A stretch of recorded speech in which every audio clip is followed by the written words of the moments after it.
Rabino Ezra Abadi.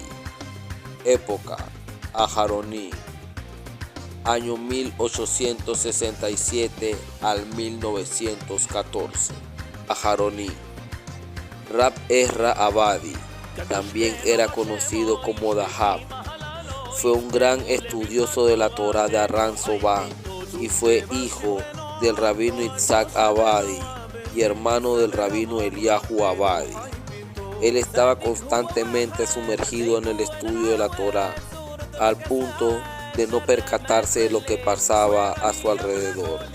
Rab Ezra se casó con la hija del gran cabalista rabino Yehuda Fetaya, del cual recibió su bendición y gracias a él pudo tener un hijo y una hija.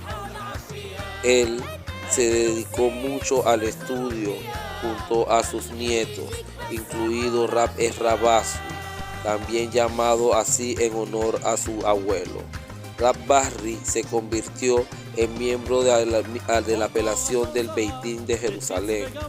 Otro de sus bisnietos fue el Rab Menahem Basri, fundador de la Yeshiva Sucat David en Jerusalén, y Rab David Basri.